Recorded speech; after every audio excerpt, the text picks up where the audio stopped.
बर' थुनलाइ आफादा बिटिसिनि सोलोंथाइ बिफाननि डाइरेक्टर रबिशंकर बरगयारीजों सावरायलायदों। क'क्राझार डिसि अफिसाव डिजास्टार मेनेजमेन्टनि जोहै खौरांगिरि मेल खुंफुंदों। 2019 मायथाइनि साहित्य अकादेमि राव सोलायनाय बान्थाखौ अबंलारिनि फाव बिजाबनि थाखाय गपिनाथ ब्रह्म बिथाङा मोननो हादों। मोनसे दुखुनांथाव रादाब बिटिसिनि लेङाइ गाहाय मावफुं सोद्रोमा खाम्फा बरगयारीनि बिसि रश्मि बरगयारीया बे बुहुमाव गैलिया। सेबाजों खुंजानाय मेट्रिक आनजादनि सानखान्थि आयदानि सोंथि बिलाइयाव मोनसे सोंथिया गोरोन्थियै सेबखांजादों। खुलुमबाय बड'लेण्ड खौरांनि गासै नायगिरि नोंथांमोननिसिम अननाय मोजां मोननाय आरो सिबिनायखौ बावहरग्रोनानै दिनैनि रादाबाव बरायबाय। दिनैनि रादाबखौ फरायदों आं रमेन बर'आ। दानिया फैदो आबुं रादाबाव। बर' थुनलाइ आफादा बिटिसिनि सोलोंथाइ बिफाननि डाइरेक्टर रबिशंकर बरगयारीजों सावरायलायदों। थांनाय 24 फेब्रुआरि खालाराव बिटिसिनि सोलोंथाइ बिफाननि डाइरेक्टर मुस्रि रबिशंकर बरगयारी बिटिसिनि गंब्रै जिल्लानि आइएएस, डिइअ आरो मावख'आरिफोरजों मिरु बर' थुनलाइ आफादनि बिबानगिरि बिथांमोना सोलोंथाइनि जेंनाफोरनि सायाव सावरायलायो। सावरायलायनायाव मिरु बर' थुनलाइ आफादनि जानानै बाहागो लायो आफादगिरि मुस्रि तरेन बर', गाहाय नेहाथारि मुस्रि प्रशान्त बर', बिथांमोनजों लोगोसे गुबुन गुबुन बिबानगिरि बिथांमोना। बर' थुनलाइ आफादनि गाहाय नेहाथारि मुस्रि प्रशान्त बर' बिथांजों जोंनि बड'लेण्ड खौराङा टेलिकनफारेन्सिंनि जोहै खौरां लानायाव गाहाय नेहाथारि बिथाङा सावरायलायनायनि गुबै आयदाखौ फोरमायथियो। बिटिसिनि सिङाव थानाय फरायसालिफोर जेराव 15 सा फरायसाफोरनि खम बेफोर फरायसालिफोरखौ गुबुन फरायसालिफोरजों सरजाबफानाय एबा मार्ज खालामनायनि सोमोन्दै बेबायदिहाय बुंथियो बिथां नेहाथारिया। फार्स्ट अफ अल जोङो बावैसो जे खौरां बिलाइयाव ओंखारदोंमोन बिटिसिआव गोबां बिसाननि बर' बिजोंनि फरायसालिफोरा माने मार्जार जागोन, सरजाब जागोन। थारमाने जेरावहाय 15 निसे खम फरायसाफोर दं, बिनिसे खमसिन फरायसा थानाय गुदि फरायसालिफोरखौ गुबुन गुदि फरायसालिफोरजों सरजाबनाय जागोन। बे हिसाबै बिटिसिनि रेकर्ड बायदियै 2017 सनाव माने चिरां जिल्लायाव गं 85 फरायसालि दंमोन, 85। किन्तु जोङो बर' साहित्य सभा बिटिसिनि इडुकेसन डिपार्टमेन्ट जयैनो टिचार एवारनेस प्रग्राम लानायनि उनाव बे मैया जों मिथिनो मोनबाय, अफिसारफोरखौ जेब्ला सोंदोंमोन बिथांमोना अफिसियेल रेकर्ड होबाय। दायो चिरां जिल्लायाव 85 माने आउट अफ 85 स्कुल्स माने गं 45 फरायसालियाव आवगायनिसै फरायसाफोरनि बिसाना बारायबाय। बिटिसिनि आवथायाव थानाय फरायसालिफोराव लांदां जानानै थानाय मासिफोरखौ सुफुंनांगौनि सायाव सावरायलायो होननानै प्रशान्त बर' बिथाङा बुंथियो। थांनाय बोसोरथामाव गं 45 फरायसालिफ्राव सरकारि माने बर' बिजोंनि फरायसालिफोराव स्टुडेन्टनि माने अनजिमाया बांदों। बे बाथ्राखौ मैया बिथांमोना माने मावख'आरि खारिथि अफिसियेल रेकर्डजों जोंखौ मिथिहोदों। एक आरो जों बुंदों जे बिटिसि ओनसोलाव जेसेबां हायो जों थानाय फरायसालिफोरखौ जाहाथे पिटिआरनि आवथायाव माने लाङालासिनो माने जाहाथे स्कुल मार्जारखौ खमसिन खालामनो हायो बेखौ जों बर' थुनलाइ आफादनिफ्राय नारसिननाय जादों आरोखि इडुकेसन बिफानखौ। एक नाम्बार 2 माने पोस्ट प्रभिन्सियलाइजेसन एक्ट 2017 एमेन्डेड, बे आसाम सरकारनि बे पोस्ट प्रभिन्सियलाइजेसन आयेननि गेजेरजों आसामाव दा भेन्सार स्कुलफोरखौ भेन्सार कलेजफोरखौ सरकारि खालामनायनि खामानिया सोलिगासिनो दं, स्क्रुटिनि सोलिगासिनो दं। फाइनेल स्टेजाव दा मार्चआव फोसावनाय जागोन। बेनि अनगायैबो बिथाङा फोरमायथियो दि जायफोर फरायसालिफोरा 100 बोसोर बारलांबाय बेफोर फरायसालिफोरखौ हेरिटेज स्कुल बिमुं फोसावनो सोरखारखौ खावलायनायनि सोमोन्दै सावरायनाय जायो होननानै जोंनो मिथिहोदों। बिटिसिआवबो आरो बिटिसिआव बर्तमान थानाय टोटेल स्कुल आरो कलेजफोरनि जेसेबां बिसान दङ संख्या बिनिफ्राय अनलि 40% स्कुल कलेजफोराल' प्रभिन्सियलाइज जागोन, थामहिनबा सरकारि जागोन आरोखि। बेखौ मैया मिथिनो मोननाय जादों। बिनिफ्राय बर' थुनलाइ आफादनिफ्राय जों मोनसे दाबि मैया सावरायदों आरो डिपार्टमेन्टआ बेखौ गनायनानैबो लादों।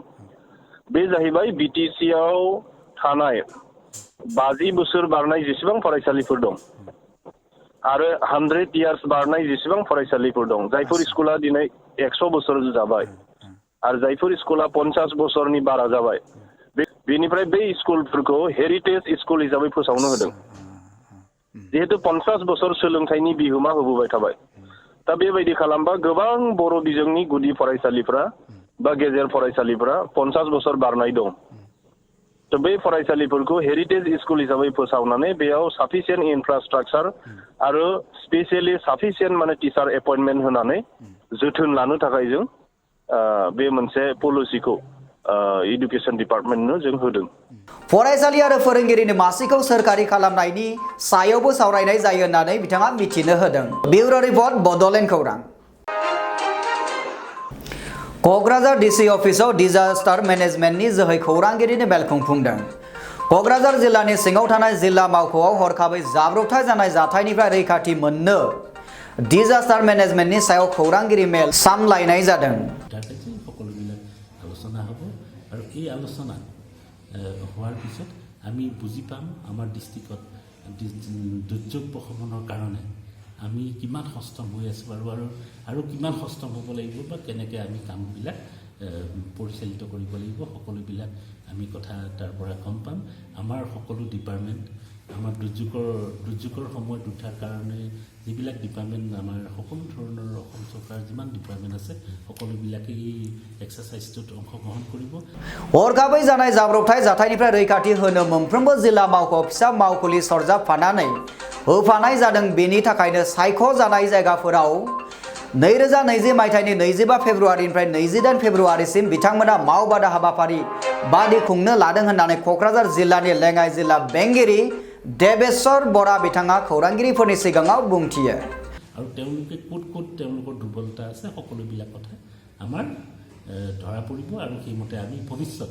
আমি আমাৰ ডিজাস্টাৰ মেনেজমেণ্ট যিটো প্লেনটো আমি আপলোড কৰিব পাৰিম আৰু আপডেট কৰিব পাৰিম এইখিনি আমাৰ ক'বলগীয়া সকলোকে অনুৰোধ জনাইছোঁ সকলো ৰাইজে যাতে সেই ড্ৰিলটো হোৱাৰ সময়ত এই এক্সাৰচাইজটো হোৱাৰ সময়ত কোনো কাৰণতে ভয় নাখায় কোনো কাৰণতে শংকা নহয় শংকিত নহয় তেওঁলোকে আহি সহযোগিতা কৰক তেওঁলোকে আমাৰ এই অনুষ্ঠানটো তেওঁলোকে চাওক আৰু তেওঁলোকে তাৰ পৰা বহুতখিনি জ্ঞান আহৰণ কৰিব পাৰিব ৰেজিষ্টাৰ সময়ত কিখিনি আমি কৰিব লাগিব কিখিনি সতৰ্কতা আমি মানে হেৰি কৰিব লাগিব সেইখিনি এৱাৰনেছো তেওঁলোকে পাব बे हाबाफारियावनो जाब्रबथाय जानायनिफ्राय सांग्रां जानानै थानो हानायजों लोगोसे गावसोरनि हाबाफारिखौ जाफुंसार होनो क'क्राझार ओनसोलनि साखाथिनि सुबुंफोरखौ हेफाजाब होफैनो खावलायो क'क्राझाৰত আমি ইমাৰ্জেঞ্চি মেনেজমেণ্ট এক্সাৰচাইজ হিচাপে 25 তাৰিখৰ পৰা 28 ফেব্ৰুৱাৰী 2020 আমি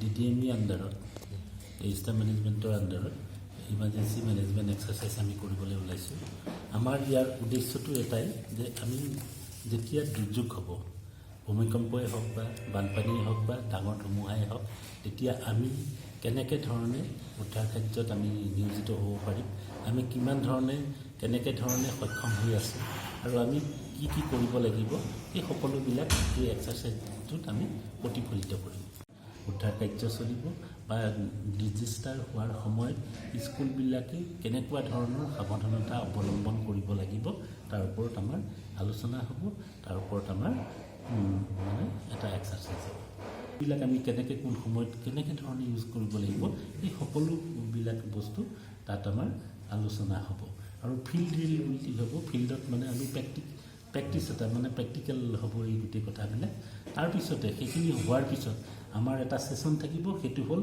hot wash and closing ceremony হট ৱাছটো হ'ল আমি কৰা উদ্ধাৰ কাৰ্যত আমাৰ ক'ত গাফিলতি থাকি গ'ল ক'ত আমাৰ আশোহা থাকি গ'ল আমি কি কৰিব লাগিছিল কেনেকৈ কৰা হ'লে আমি আৰু দুৰ্যোগৰ যিটো এফেক্টটো কমাব পাৰিলোহেঁতেন क'क्राझारनिफ्राय बिन'जय नार्जारिनि रिपर्ट बड'लेण्ड खौरां 2019 मायथाइनि साहित्य एकाडेमि राव सोलायनाय बान्थाखौ अबंलारिनि फाव बिजाबनि थाखाय गपिनाथ ब्रह्म बिथाङा मोननो हादों थुनलाइ बाथोन रौतानि गागि लिरगिरि गपिनाथ ब्रह्म अजा बोराइ बिथाङा बावैसो साहित्य एकाडेमि राव सोलायनाय बान्था 2019 खौ मोननो हादों बे बुब्लियावनो बर' थुनलाइ आफादा बिथांनिसिम हामलायनाय जासिहरदों ब्यूरो रिपर्ट बड'लेण्ड खौरां मोनसे दुखुनांथाव रादाब बिटिसिनि लेङाइ गाहाय मावफुं सोद्रोमा खाम्फा बरगयारिनि अनजालि बिसि रश्मि बरगयारिया बे बुहुमाव गैलिया। रुंसारि जानाय समाव बिथांनि बैसोआ 46 बोसोरमोन।